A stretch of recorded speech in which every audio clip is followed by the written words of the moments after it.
Assalamualaikum warahmatullahi wabarakatuh. Hai, nama saya Haryasana Panduyasa dari program studi S1 Digital Neuropsikologi dari Universitas Insan Cita Indonesia. Kali ini akan membahas terkait langkah mengembangkan dan mengelola performansi karyawan, khususnya di dunia industri, dalam mata kuliah Psikologi Industri dan Organisasi, dengan dosen pengampu Bapak Jaan Pamuji. Mari kita lihat materi kali ini. Tentu kita awali dengan skenario kasus kinerja pegawai, di mana kali ini kita akan melakukan analisis mendalam bagaimana sih operasional di perusahaan terkait produktivitas analisis kredit di perusahaan digital. Di sini kita awali dengan profil karyawan bernama Budi. Budi, seorang pria usia 32 tahun, bekerja sebagai staf analis kredit di suatu perusahaan dengan latar belakang yang sesuai. Pendidikannya adalah di S1 Manajemen dengan major Manajemen Keuangan. Memahami prinsip analisis keuangan secara teoretis dan juga lulus dengan predikat cum laude dengan IPK 3,8. Sebuah hal yang wah kan? Namun, setelah beberapa bulan kemudian, Budi mengalami kendala dalam pekerjaannya, di mana yang pertama, laporan dan hasil kerja yang dilakukan oleh Budi seringkali terlambat. Dua, keputusan dan problem solving yang dilakukan oleh Budi dinilai tidak akurat dan seringkali justru mempersulit atasannya. Ketiga, Budi sering menerima banyak revisi dari atasan, baik itu dari laporan maupun dari hasil kinerja yang lainnya. Di sini kita akan membahas terkait kontradiksi kompetensi. Pasti kontradiksi kompetensi, adanya ketimpangan antara pengetahuan teoretik dan juga praktik. Hal ini tidak hanya disebabkan oleh kurangnya pengalaman, tapi juga adanya perbedaan antara sistem dan juga pengetahuan. Mari kita telah satu persatu. Potensi teoretis memiliki dasar pendidikan yang dan teori yang kuat ternyata tidaklah cukup dalam pekerjaan, khususnya di real world case. Pengetahuan dan teori itu hanya bisa diterapkan sebatas 20% saja, sehingga jika tidak diamalkan ataupun tidak dicoba dalam kondisi ruang lingkup sehari-hari dengan pengalaman yang banyak, maka tentunya pegawai seringkali bingung mengalami hambatan praktis pada tahap selanjutnya. Untuk tahap selanjutnya itu hambatan praktis, kesulitan dalam menerapkan teori ke dalam ritme kerja yang nyata, perlu waktu dan juga proses yang cukup lama. Dengan demikian, maka perusahaan wajib untuk mengambil keputusan untuk mengembangkan formanya dengan menyediakan pelatihan ataupun bimbingan. Maka di sini bagaimana yang harus dilakukan Budi? Seharusnya Budi lebih mawas diri dengan cara apa? Dengan cara membuat refleksi. Apakah itu mengajukan pelatihan ataupun dengan memperbaiki pace atau fase kerjanya. Lalu juga ada potongan yang hilang. Adanya elemen non-teknis yang belum terpenuhi di lapangan. Nah, dalam hal ini, Budi sebagai fresh graduate diketahui belum memiliki pengalaman magang atau pengalaman-pengalaman sebelumnya. Pemahamannya hanya bersifat teoretis, sehingga proses yang dialami oleh pegawai itu tidak maksimal. Pengetahuannya hanya sebatas buku-buku saja, sehingga ketika dia bekerja di dunia yang nyata, tidak sama dengan teori yang dipelajarinya di tempat kuliah. Penyebab ketidaksesuaian kinerja ternyata tidak hanya tentang internal saja, tapi juga ada faktor-faktor lain yang menghalangi karyawan untuk mencapai performa optimalnya, meskipun memiliki kualifikasi yang tepat. Faktor lingkungan kerja. Di sini tidak hanya hal yang berhubungan dengan rekan, tapi juga faktor-faktor sistemik. Yang pertama adalah prosedur internal atau ketiadaan SOP. SOP mungkin hanya terlihat seperti selembar kertas, namun selembar kertas itu bisa memberikan arahan yang tepat atau best practice bagi pegawai baru seperti Budi. Kurangnya pemahaman yang mendalam terhadap data, tata cara kerja, dan juga hal-hal spesifik di lingkungan perusahaan tentu akan sangat berdampak besar bagi pegawai baru, sehingga pegawai baru harus beradaptasi dengan berat apabila memang tidak ada prosedur internal atau SOP yang jelas. Kedua, tekanan kerja. Seringkali perusahaan itu menganggap pegawai baru itu tidak sesuai dengan kenyataannya, seakan fresh graduate itu lulus dengan kondisi siap kerja. Padahal kenyataannya tidak demikian. Pegawai harus diberikan arahan yang tepat dan juga tekanan kerja yang optimal, bukan yang terlalu besar.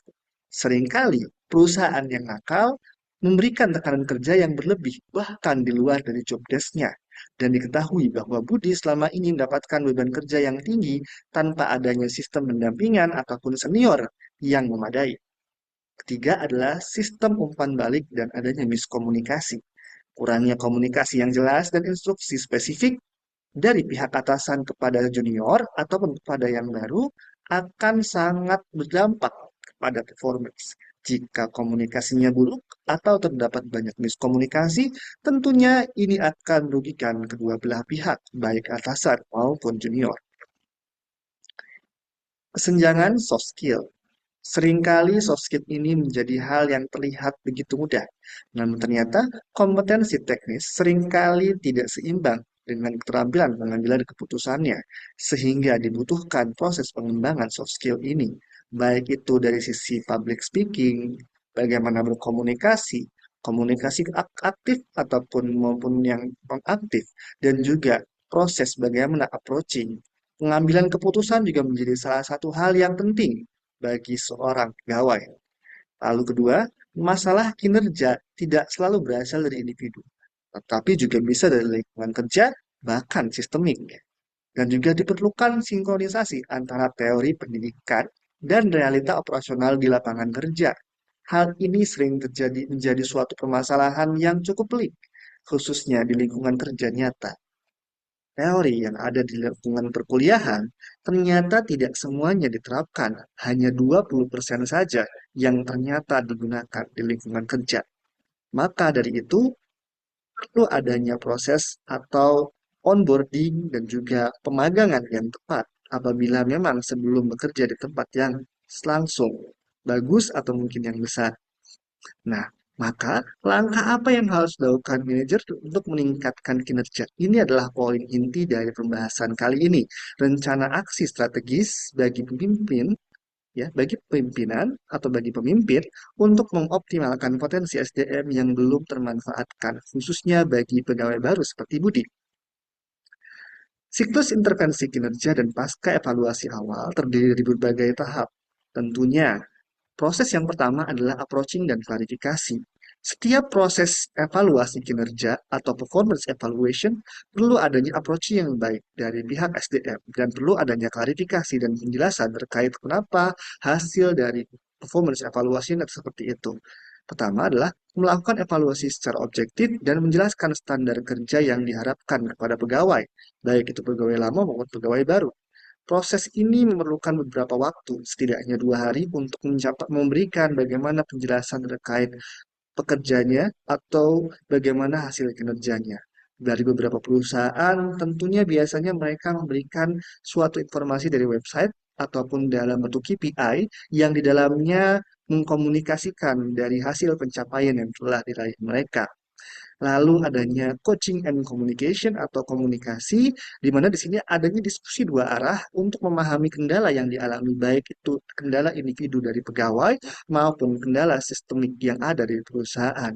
Proses ini merupakan proses lanjutan dari proses approaching, di mana setiap divisi SDM perlu memberikan komunikasi dua arah ketika pegawai yang menanyakan mengapa mungkin penilaian saya begini, seperti A, seperti B, seperti C. Dan sama seperti kondisi yang Budi alami, Budi harus mendapatkan komunikasi kenapa dia mengalami data atau mengalami permasalahan di bidang performansinya. Apakah selama ini ternyata ada permasalahan dalam diri sendiri, ataukah ternyata sistemnya yang kurang jelas sehingga Budi tidak paham bagaimana cara kerja di perusahaan tersebut. Lalu adalah pelatihan yang relevan. Ketika coaching dan approaching sudah dilakukan, tentunya adanya pelatihan yang wajib dilakukan oleh pihak manajer SDM maupun divisi MSDM atau divisi HR sebutnya. Seringkali pelatihan menjadi hal yang wajib agar para pegawai, khususnya pegawai baru seperti Budi, bisa mendapatkan pemahaman yang lebih luas dan experience kerja nyata yang lebih profesional. Maka pelatihan yang relevan dan tepat harus diberikan dan wajib diberikan agar apa? Mengurangi risiko. Risiko terjadinya kegagalan di waktu yang lain atau bahkan di masa yang akan datang. Dan juga di sini pelatihan haruslah bersikap berstudi kasus dan juga sudah banyak pelatihan-pelatihan berbasis BNSP ataupun sudah tersertifikasi BNSP maupun internasional yang sudah menyediakan studi kasus sehingga para pegawai bisa dilatih lebih optimal. Lalu juga ada pendampingan atau mentoring seperti itu. Pendampingan bukan berarti mendampingi seperti halnya orang tua memapah seperti itu bukan, melainkan adalah memonitoring dan juga menjadi mentor antara senior ke juniornya, sehingga senior bisa menjadi panutan bagi juniornya. Hal ini tidak serta-merta mempengaruhi performance evaluation, tapi juga hubungan atau sense of belongings dari junior kepada senior kepada perusahaan. Nah, monitoring penerapan hasil pelatihan dalam tugas sehari-hari, proses untuk menilai bagaimana peningkatan pekerja, atau juga maaf, peningkatan kinerja dari pegawai juga dilihat dari fase ini. Dan juga ada evaluasi ulang. Setelah proses pendampingan, pelatihan berlangsung, tentunya dilakukan evaluasi ulang atau reevaluasi. Di mana dari keseluruhan ini akan membahas bagaimana sih sebetulnya performance evaluation itu dilakukan. Dan tambahan yang terakhir di sini saya tidak tulis, yaitu adalah proses penilaian dari seluruh 360 atau seluruh bagian. Di mana di situ harus ada penilaian dari subordinate, lalu juga ada penilaian dari peer, dan juga ada dari subordinate. Dari penilaian yang dilakukan dari segala arah, dari atas, dari bawah maupun dari rekannya. Nah, kita akan membahas terkait fase 1 dan 2. Terkait yang tadi tuh, kita bahas terkait bagaimana sih approaching dan komunikasi yang baik. Pertama, manajer harus menjelaskan standar kerja secara objektif agar tidak ada ambiguitas sehingga tidak membingungkan pegawai baru. Khususnya tadi studi kasus Budi. Ketika Budi saat itu bingung karena adanya perbedaan antara apa yang dia pelajari selama kuliah dan juga saat ini, tentunya pihak perusahaan wajib untuk memberikan standar kerja yang optimal dan juga jelas. Kedua, diskusi dua arah antara senior dan juga junior untuk mengetahui apakah ada kendala pribadi ataukah justru kendala sistemik yang dialami di perusahaan sehingga Budi merasa tidak nyaman. Dan ketiga adalah klarifikasi terkait harapan perusahaan terhadap peran spesifik karyawannya, apa yang harus dikerjakan, dan juga job desk yang seperti apa yang sebetulnya harus dijelaskan. Karena jangan sampai Budi mengalami permasalahan sebelumnya, yaitu Budi merasa tugasnya atau job desk-nya terlalu besar, bahkan dia mengerjakan tugas di luar job desk-nya. Selanjutnya, fase ketiga dan empat adalah pengembangan kapasitas melalui pelatihan dan juga mentoring atau monitoring. Pelatihan khusus seperti analisis risiko berbasis studi, ya studi kasus seperti itu yang biasa dilakukan oleh tim Badan Nasional Sertifikasi dan Pelatihan atau BNSP dan juga bahkan di pelatihan-pelatihan internasional bertujuan untuk mengasah ketajaman dan tentunya ini sangat direkomendasikan. Perusahaan tentunya wajib untuk memberikan layanan atau fasilitas bagi pegawainya untuk melatih dan mengembangkan potensi mereka agar menghasilkan performance yang baik dan menjadi pegawai yang teladan. Selanjutnya, manajer melakukan pendampingan aktif selama masa transisi pelatihan ataupun memberikan onboarding. Selanjutnya, memantau progres harian untuk memastikan prosedur baru yang dijalankan ataupun prosedur yang lama sehingga komunikasi antara pegawai dan juga atasan ataupun bawahan kepada atasan atau dengan bentuk lainnya dapat secara komunikatif dan efektif dilaksanakan. Selanjutnya adalah validasi hasil. Jika kinerja meningkat dari apa yang telah dikembangkan, maka strategi dianggap berhasil. dan dapat dipertahankan. KPI bisa terus dipantau dan juga bisa dikelola dengan baik. Namun, jika belum optimal, maka dilakukan penyesuaian lanjutan, baik itu dari sisi KPI-nya, SOP-nya, ataupun dari karakter pegawainya. Bisa jadi memang pegawainya tidak sesuai atau merasa terlalu berlebihan beban kerjanya. Maka prosesnya ini akan cukup memakan waktu yang panjang, namun bisa diefektifkan apabila memiliki komunikasi yang baik. Lalu yang ketiga adalah menjadikan hasil evaluasi sebagai bahan pembelajaran manajemen di masa depan atau di masa yang akan datang. Dari keseluruhan ini dapat saya simpulkan bahwa untuk mengelola dan juga mengembangkan kualitas SDM yang baik, perlu adanya komunikasi dan komitmen yang ditumbuhkan, baik itu dari bawahan, manajer, atau bahkan pemilik usaha. Harus ada saling pemahaman, harus ada saling pengertian untuk mengembangkan perusahaan menjadi lebih baik. Selanjutnya, diperlukan adanya PE 360 atau Performance Evaluation 360 Degree atau kalau dalam bahasa Indonesia adalah penilaian 360. Karena apa? Karena semua itu perlu keadilan. Maka perlu adanya penilaian yang dilakukan secara adil, baik itu dari atasan, bawahan, maupun peer atau rekan sejawat. Lalu, peran strategis manajer itu apa sih? Di sini kita akan membahas bagaimana sih atasan itu wajib untuk memberikan pelatihan. Nah, di sini ada pelatihan yang kontinu, menyediakan sarana belajar yang relevan dengan tantangan di lapangan, sebuah kewajiban. Maka, manajer juga harus memberikan pelatihan yang cocok untuk bawahannya, khususnya untuk pelatihan internal ya. Lalu kedua, dukungan moral.